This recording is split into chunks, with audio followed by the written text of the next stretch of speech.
저희 인사 먼저 드릴까요? 네, 여러분 안녕하세요. 네, 저희 왈과 알북입니다. 3번 이상 들어야 이해가 된다는. 왜냐하면 이제 우리는 그 많은 이제 편견을 가지고 있는 경우가 많이 있어서 사람은 뭐 저희를 포함해서 그러니까 우리 서로 생각들이 어떤지 특히 이제 저희들은 북에 대한 정보를 주로 전달하려고 하는데 네, 저는 진행을 맡은 커투입니다. 예, 홍강철입니다. 예, 유영입니다. 오늘은 우리가 북 그러면 일부 뭐 저희들 요즘은 이제 발전된 모습도 뭐 영상도 많이 볼 수가 있어요. 유튜브에 쳐보면. 근데 이제 그런 것들을 보고 많이 이제 북에 대해서 백안시하는 분들이 하는 얘기가 북은 세트장과 같다. 보여지는 부분만 그렇다. 뭐 대표적으로 평양이 그렇다. 뭐 이런 식의 얘기들을 많이 해서 아마 거기서 조금 착안을 해서 가져오신 자료 같은데 제목이 이러네요. 북은 과연 평등한가? 네, 조금 소개를 해주시죠. 네. 예, 북은 과연 평등한가요 문제에 대해서 했는데 그렇죠. 어느 나라가 거기 우리가 살고 있지 않음에도 불구하고 과연 평등한지 아니냐를 평가하는 거는 어떤 자료나 많이 뭐 살지 못하도 많이 가보거나 뭐 이래야 되는데 그 최근에 얼마 전에 새로 출간된 그 박한식 교수님 조지아대 명예교수로 있는 박한식 교수는 북에 한 50번쯤 갔을 거예요. 50번쯤 갔을 뿐만 아니라 북 고위층들도 무척 잘 알고 그 카터 대통령하고 그 누구지? 클린턴 방북을 이 박한식 교수가 주선을 한 거예요. 미국 정부에서 박한식 교수한테 북에 선중되게 해달라 해갖고 이 사람들 북으로 갈 수 있게 선점돼달라 해서 박한식 교수가 어쨌든 그 정도로 북에 대해서는 상당히 많이 안다고 봐야겠죠. 근데 최근이라고합니다. 요번에 출간된 책에 참 재밌는 거는 그 평화에 미치다라는 책을 출간을 했는데 거기 228쪽에 보면은 내가 볼 때 박한식 교수님 내가 볼 때 조선은 지구상에서 가장 평등한 나라다라고 썼어요. 미국에서 몇십 년을 사신 분인데 이분이 65년인가 아마 그때부터 여태까지 미국에 사실 거예요. 50년을 넣어 사신 거죠. 미국에서 교수하고 뭐 어쩌는데 과연 평등한 건가? 근데 저는 그렇게 보는 거예요. 그러니까 뭐라 그래야 되나? 사람이든 어느 유기체죠. 국가든 조직이든 사람이든 그 평가를 할 때, 분석을 할 때 하나를 보면 열을 알아야 되는 게 정상이에요. 그렇잖아요.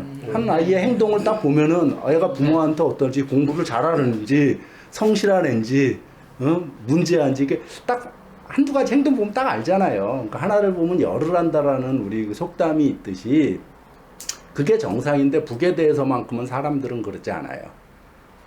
북에 대해서는 내가 흔히 쓰는 표현을 아홉을 알고도 열을 의심해요.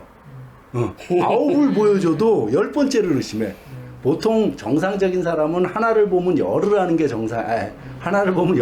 정상인데 북에 대해서는 아홉을 보여줘도 10번째도 의심하는 나라예요. 우린 그렇게 교육과 그렇게 쇠뇌되어 있는 겁니다. 어쨌든 현실은. 그래서 몇몇 사례들을 그래도 뭐 어쩔 수 없어요. 그래도 뭐 계속 그거에 대해서 잘못 알고 있는 걸 알려주는 거고 9개를 알려줘도 이 사람이 10번째 찾아서 그 사람이 의심하는 거 알려줘야 되고 어쩔 수 없는 상황이라고 생각을 하고요. 그거는 그래서 이제 그 몇몇 이제 사진 자료들을 갖고 일단 한번 좀 파악을 해보자. 네. 예를 들면 제가 이제 흔히 많이 드는 거는 북의 고아 정책을 뭐 우리가 그 전에도 많이 유튜브에서 녹화도 했었고 근데 북에서 이제 고아원을 하다못해 만들면은 이제 고아원이죠. 거기서 이제 애육원이라는 표현을 쓰는데 애육원 하나 만들면은 모범적인 물론 이제 서로 그러니까 다른 것도 몇몇 있어요. 그럼 또 어떻게 보면 그런 자율성도 인정이 된다는 거 같고 그걸 보면은 평양하고 원산하고 달라요. 평양이 먼저 생겨졌어요. 2014년도에. 원산이 2015년도에 생겼고. 근데 이 원산의 설계도 모양이 보시는 것처럼 전혀 그 형태, 설계도가 다르다고 해서 뭐 내부는 유튜브에 뒤져보시면은 그 내부 시설 그런 거는 얼마든지 다 볼 수 있으니까 여기서 일일이 다 보여드릴 수는 없고 그러니까 원산의 애육원의 그 형태가 모범 설계도로 되면서 2016년에 전국의 애육원들을 그 형태로 지어요. 네. 예. 그런 걸 보면은 물론 거기도 사람 사는 사이고 모든 게 획일적으로 수치적으로 똑같을 수는 없겠지만은 기본적인 사고가 이렇다는 거죠. 동일한 형태의 같은 것들을 지어주고 그런 것들이 그런 거죠. 그러니까 북에서는 대체로 네. 그런 정책이 그렇거든요. 뭐 모범적으로 하나 만들어요. 모범 네. 사업. 예, 그렇게 하고 전국의 인민위원장 책임져서 다 불러서 방식 생활을 하는 거죠. 그렇게 방식 생활을 하고 그리고 또 이거 지방마다 또 그렇게 똑같이 짓도록 하는 거예요. 그러니까 그게 좀 창조적이다 하는 사람들은 설계를 따로 해서 그 구와 좀 다르게는 짓겠죠. 그렇지만 대체로 또 그 설계 받아다 그대로 또 짓는 게 또 좋아요. 또 편하잖아요. 편하고 말 들을 일이 없고 그러니까 그렇게 하는 거죠. 이런 설계가 비슷한 거는 양로원도 마찬가지예요. 평양 양로원하고 이제 전국의 네, 양로원들이 그렇죠. 다 비슷비슷한 거고, 그다음에 전쟁 노병 보양소도 비슷한 설계도예요. 그런 것들이고, 또 이제 뭐 각 도마다 서로 다른 설계도를 갖고 있는 것들도 많죠. 대부분 유치원들 같은 경우는 이 형태는 서로 다 다르더라고. 근데 문제는 그거예요. 사람들이 평양만 그럴 거야. 사람들이 기껏해야 평양만 저렇지. 물론 평양이 주 언론에 수도니까. 나오죠. 여기도 당연히 서울이 주 나가지. 외국인들한테 대한민국을 설명하려고 하면 자연 경관, 산, 강을 선전하지 않는 이상은 서울이 중심일 수밖에 없을 거고 어느 나라나. 그러니까 평양 쭉 보여주면 평양이니까 그래. 평양만 저럴 거야. 그러니까 이제 특권층이 사는 곳이니까. 무슨 근데 특권층도 한 뭐 인구의 10분의 1이 특권층인지 거기는 250만이면은 250만 300만쯤 되는데 평양이 북한 인구의 10%가 특권층이라는 건 말도 안 될 뿐만 아니라 어쨌든 타가소들도 이렇게 쭉 사진을 보시면은 그 지방에 있는 타가소라고 크게 다르지 않아요. 물론 이제 규모나 이런 건 좀 다를 수는 있어요. 어디 예를 들면 여기에 그 어디지 지방 협동농장, 황해남도 신천군 신창리에 있는 11유치원이 있어요. 어쨌든 여기는 그 유치원인데 거의 조그만 농장에 시골에 그 평양의 창광유치원처럼 차려줄 필요가 없는 거 아니에요. 거기에 맞게 조그맣게 그냥 하나 만들면 되는 거고. 네. 그러니까 어린이들이 아이들이 수에 따라서 그렇게 해서 그 규모도 그렇게 짓는 거고요. 그런 겁니다. 우리 이제 보게 되면 우리 그 고향 같은 경우에도 무상광산 타가소 네. 그건 역전 앞에 있거든요.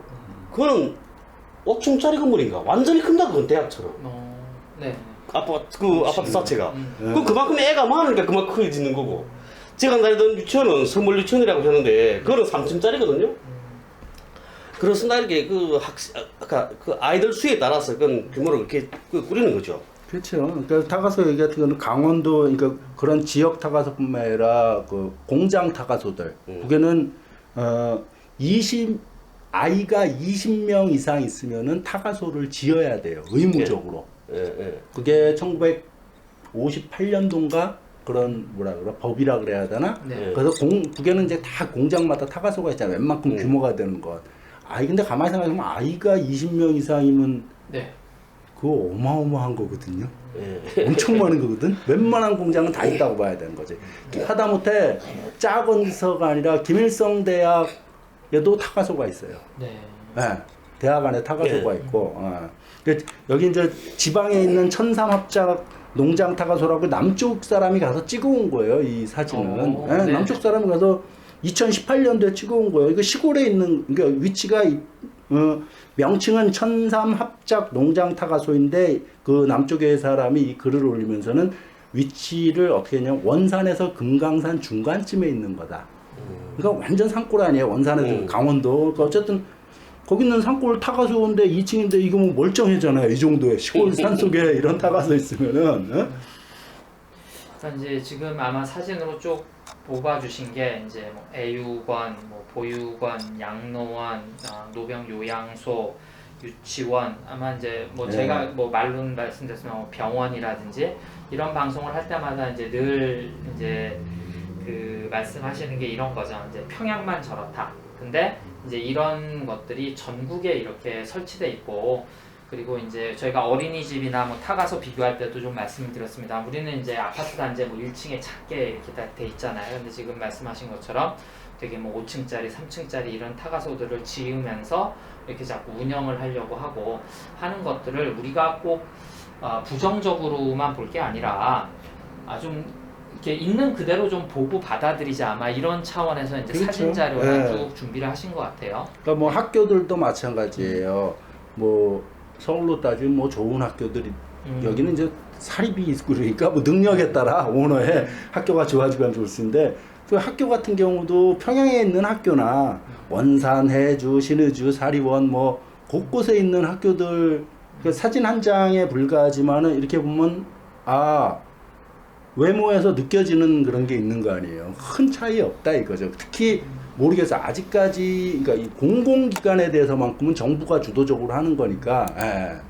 그러니까 되게 좀 그들이 가지고 있는 북이 가지고 있는 어떤 정치 이념 사상에 맞게 평등을 많이 이렇게 하려고 하는 것 같아요. 근데 우리로 치면 그 뭐 롯데타워인가요? 그 123층 차리를 서울에만 세우지 말고 뭐 대전에도 세우고 광주에도 세우고 부산에도 세우고 뭐 이렇게 얘기할 수는 없는 거 아닙니까? 저게 멋있으니까. 그러니까 지금 뭐 인민학습당 이런 것들 그리고 저기 가보시면 진짜 대한민국 왜 강남 그러는지 별로 생각 안 하고 사는데 지금 강남 뭐 서초구 이런 데 가면은 뭐 여러분 눈이 돌아갑니다. 뭐 양재천 개발 그거 30년 전부터 그렇게 개발했어요.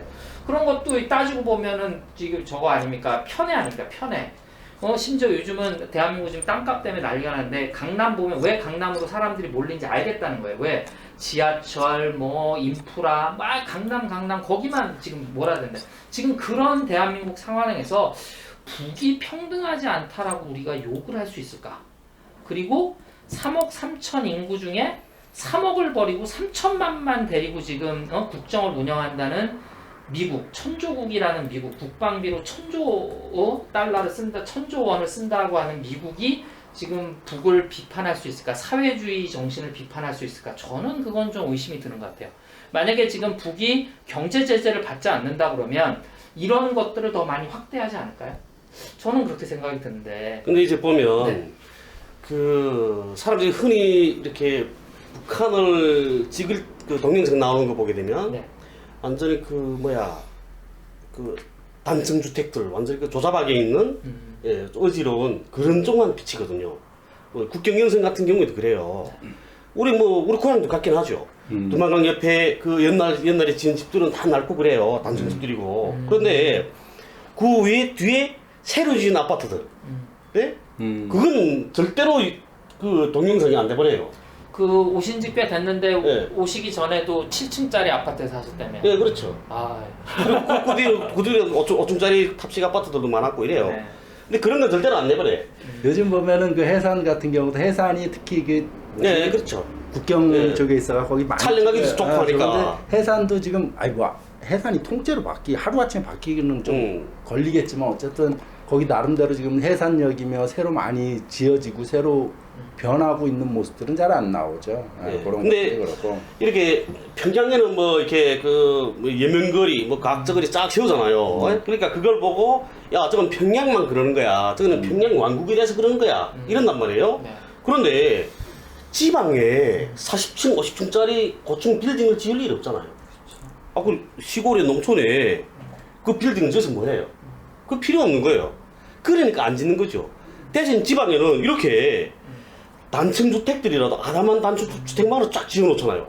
예? 지금 아마 보여주시는 자료가 그 물난리 났을 때 네, 그때 이제 그렇죠. 그거 네. 물난리 복구한 그런 사진들인 것 같아요. 네. 새로 이제 살림집들, 땅집들 쭉 지어놓은 네, 거 그렇죠. 이름이 이거. 좀 이쁘더라고요. 네. 땅집들. 땅집이라 그러니까 네, 땅집이라고도 재밌다. 하고 단층집이라고 하고 이렇게 하죠. 네. 근데 이게 일동 2소대 주택이잖아. 이 같은 경우에도 보면. 근데 보여. 이 지금 집을 짓자마자 지금 하는 거예요. 그러면 여기 물난리 났으니까 밭에 아무것도 없어야 되잖아요. 네. 근데 텃밭에 이 남새가 살아요. 파릇파릇하게. 네, 남새들 있잖아요. 채소가. 네. 그러니까 집을 짓는 사람들이 그 인민군이 대체로다가 집을 네네. 짓잖아, 북은. 그러면 인민군이 그 집 지으러 가게 되면 먼저 이 집 지우는 것과 동시에 텃밭부터 먼저 심었다는 거예요, 거기다가. 텃밭에다가. 이 사람들이 이제 네. 이사 들어와서 먹을 수 있게. 그거 심어놓고 그 다음에 집을 짓는 거잖아요. 예?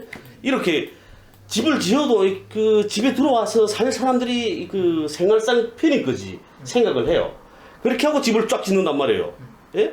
그 비록 단층주택들이지만 그렇다고 단층주택이라고 해서 네. 지방에다 그러면 빌딩 지을 필요가 없는 거고. 예? 잘못하면 중국처럼 돼요. 뭐 제가 중국에 대해서 좀 우호적인 얘기도 많이 드립니다만 잘못되면은 막 40층, 50층 건물 전하는데 유령 도시처럼 돼버리거든요. 그러니까 네. 자본주의가 무조건 좋은 게 아니라 자본주의의 어떤 무계획함 같은 것들이 또 가져오는 폐해도 있는 거니까. 그러면 우리가 자본주의처럼 뭐 주기적으로 찾아오는 공황을 겪어야 되는 그 뭐 지금 일본 보시면 30년째 불황인데 보니까 1엔이면 얼마예요? 100원인가요? 뭐 별장을 판다고 그 다큐멘터리에 뭐 여러분 다 아시게 나와 있더라고요. 그러니까 뭐냐면 그 계획을 잘못해서 그렇게 버블이 터지는 거 아닙니까? 그리고 지금 보여주시는 자료에 보면 이렇게 우리로 치면 뭐라나 연립주택, 타운하우스 같은 것들 4층, 5층짜리들 그러니까 그 실정에 맞게 이렇게 지어지는 거기 때문에 평양과 지방은 조금 차이가 있을 수 있다. 그죠? 그리고 우리가 이 어떤 뭐 그 인권이나 이런 이 평등이라고 생각할 때 이런 것들이 뭐 무제한적으로 내가 마음대로 하는 자유도 그것이고 그다음에 정치적인 참정권도 인권의 중요한 부분이지만 경제 사회적인 어떤 권리 같은 것도 상당히 중요한 인권의 한 부분 아니겠습니까? 근데 우리가 북의 평등을 얘기할 때는 우리가 어떤 뭐 자유권, 참정권 이런 얘기들만 많이 하시는데 그렇다고 해서 북이 그게 부족하다는 뜻이 아니라 북의 경제권이나 사회권, 뭐 집이다 뭐 이렇게 들어가 있다든지 어떤 요양소, 애육원, 양로원, 지방타가소 이런 것들이 들어가 있는 걸 봤을 때 지금 박한식 교수님이 이 새로 출간한 책에서 내가 볼 때 조선은 지구상에서 가장 평등한 나라다라고 한 거는 이분도 제가 알기로 이제 정치학 쪽을 전공하신 분인데 이 평등하다는 의미가 꼭 자유권이나 참정권만을 얘기하는 거예요. 그러니까 투표권을 갖고 있다. 우리가 투표권 있으면 뭐합니까? 내가 그걸 찍을 수 있는 시간적인 여유를 내지. 아니 대한민국 웃기잖아요. 왜냐하면 보궐선거를 하고 무슨 선거를 하는데 중소 뭐 50인 이하 무슨 회사는 출근을 해야 돼서 그 투표권을 행사할 수 없다는 것은 평등한 게 주어져 있는 게 아니잖아요.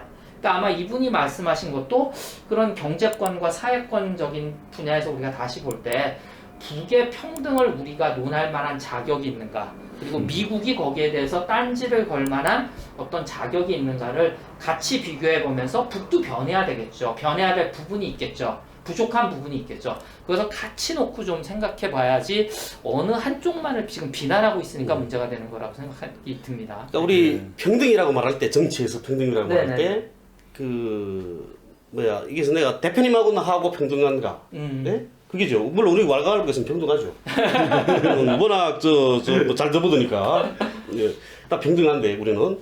그런데 일반 회사 같은 경우에 다르잖아요. 그렇죠. 내 위에 뭐 팀장, 선배 누가 쫙 있잖아요. 네. 그리고 말 안 들으면 그또 왕따당하고 그러죠. 네. 예? 구박당하고 커피 타라 심부름 시키고 책상 벽쪽에다 돌려놓고 혼자 거기 앉아 있게 하고 이러잖아요. 적어도 북에는 그런 일은 없다는 거죠. 북은 내가 책임비서한테 접어들어도 돼요. 예? 책임비서 잘못했으면 잘못했다고. 왜냐하면 책임비서도 날 고용한 사람은 아니니까. 네, 그렇죠. 다 동무동지예요. 그러니까 인민이니까. 예. 네. 단지 내부의 최고 지도자만 있는 거야. 그 다음에 다 평등해요.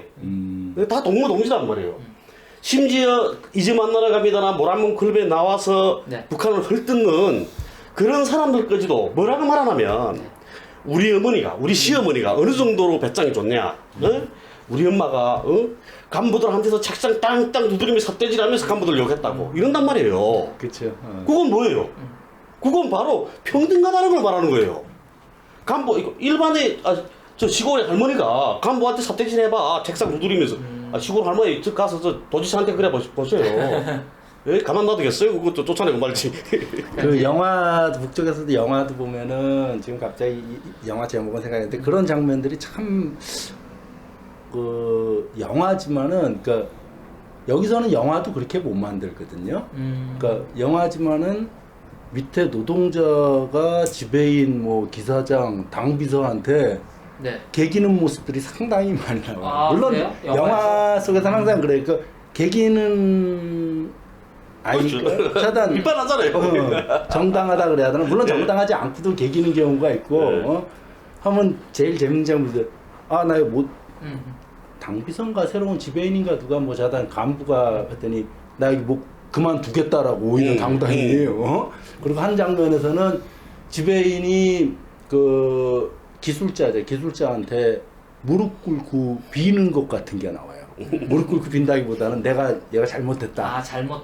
잘못했다 이러면서 당신이 연구한 걸 되게 비판했는데 그걸 이제 내가 여태까지 잘못 생각했어. 얘 사람이 연구한 게 맞다 이러면서 그 자료 좀 달라라.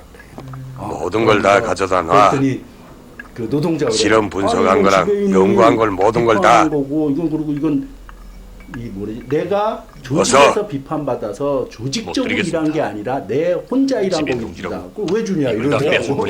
여기 같으면 쉽지 않잖아요 이게. 그런 장면들이 좀 많이 나오고 그래 어쨌든 지금 뭐 평등 이야기하다 나라 속으로 꼭 세멘트를 만들고야 말겠습니다. 그러니까 영화라고 하는 건 말씀하시죠. 전 이해 안 되는 게 그전에는 북을 비판할 때 그랬거든. 그래 거기 평등해. 하지만 다 똑같이 못 살게 평등하다는 식으로 비판을 했어. 그게 옳다고 난 차치하자 이거야. 일단 가난한 평등이라고 비판을 했어요. 사회주의는 절대로 생산력을 향상시킬 수 없다. 근데 요즘 들어와서는 그런 평등하지 않다는 것 자체를 끌고 나오면서 참 이해가 돼. 사회주의가 자본주의보다 덜 평등하다 최소한. 그게 어떻게 말이 되느냐 이거죠. 그러니까 이게 영화라고 하는 게 이제 우리하고는 다르잖아요. 우리가 많이 말씀해. 저는 이제 좀 조심스러웠던 게 이게 선전선동 뭐 이렇게 비칠까봐 조금 말을 삼갔으면 교양이나 문화잖아요. 그러면 지금 북의 영화에서 노동자가 당 책임 비서에게 이끄는 지도자한테 이렇게 대항하고 이런 것을 보여주면 결국 이거는 북의 사회 성격상 이렇게 해라 너희들도 정당한 게 있으면 얘기를 하라는 건데 그렇다면 북이 평등하고 이렇게 해야 된다라는 걸 보여주는 모습 아닙니까 지금 영화에서. 그러니까 그렇다고 하면 우리가 북이라는 사회가 언로가 트여 있다 여러분이 생각하시는 것과는 좀 다르지 않겠는가. 그리고 최고 위에 내 위에는 지도자만 있다라고 하는 것은 조금은 다르게 여러분 한번 생각해 보시면 중심이 있고 우리 공동체가 지향하고 있는 목표가 있고 지향점이 있어서 거기에는 따르지만 그것도 토론을 통해서 결정하지만 그 외에 층층이 내려와 있는 이런 어떤 관료주의의 폐해들은 조금 극복하려고 하는 것이다. 우리하고는 좀 다르다라는 그렇게 조금 생각해 보시면 어떨까 뭐 이런 생각 좀 듭니다. 네. 자, 그래서 북은 과연 평등한가? 풀리지 않은 것 같아요. 자유와 평등이라는 질문을 놓고 자유가 좋다 그러면 우파, 평등이 좋다 그러면 좌파 이런 우리 전통적인 농담도 있습니다만 결국 자유와 평등은 너무 진부한 얘기입니다만 이렇게 새 양날개처럼 같이 가야 되는 게 왜냐하면 자유만 있고 내가 어떤 자유를 행사할 수 있는 평등권이 없다 그러면 우리 대학 다 갈 수 있죠. 그죠? 집 다 살 수 있습니다. 서울에 강남에 땅을 살 수 있는 자유 나한테도 있어요. 하지만 나는 사지 못하는데 그게 무슨 자유입니까? 네. 그러니까 거기에 대해서 우리가 한번 조금 생각해 봐야 될 것 같아요. 제가 요즘에 이 이야기 또 해도 되게 욕먹을지 않은지 모르겠는데 제가 요즘에 이재명 캠프에서 이렇게 돕고 있지 않습니까? 네. 그래서 이재명 지사 또 지지선언 좀 하자 하고 탈북자들 그래서 여러 탈북자 단체장들 제가 이렇게 접촉을 했죠. 그런데 뭐라고 말하냐면 이재명 지지한다 우리도. 그런데 우리 단체를 후원하는 사람은 이 국민의힘 그다음에 구구개신교 이쪽이라는 거죠. 네. 야 내가 하고 싶은데 지지선언 하게 되면 저기 돈줄이 또 끊어나는데 돈줄 끊어나면 야 강철이 너 책임 져줄래? 이러는 겁니다. 네. 나도 겨우 먹고 사는데 그러니까 결국은 우리가 말하는 자유도 결국은 돈에 이렇게 지배를 받는 거죠. 그래서 자본주의가 돈의 자유인 거죠. 그리고 참고로 왈가왈부기 공적 이재명 지지하는 건 아닙니다. 그건 아니고요. 제가 어쨌든 이재명 쪽에서 연락이 와서 만나서 하는 거니까. 저는 정책 입장을 떠나서 그래도 평화적으로 그러니까 우리 통일을 위해서 평화 통일을 위해서 노력할 만한 사람이라고 생각했기 때문에 지지하는 거고요. 저는. 어쨌든 이 돈의 쇠사슬에 묶여 있는 게 진정한 평등인가? 저는 북이라는 사회를 놓고 우리가 공부해가면서 나는 대한민국 사회에 저는 살고 있으니까 여기서 태어났고 우리 사회가 좀 더 진짜 자유로워지려면 대한민국 사회야말로 좀 평등이라는 게 이루어져야 되지 않을까 그런 생각이 좀 드네요. 이 방송을 하면서. 네, 오늘 정말 수고하셨고요. 여기까지 할까요? 예. 네, 여러분 감사합니다. 같이 만나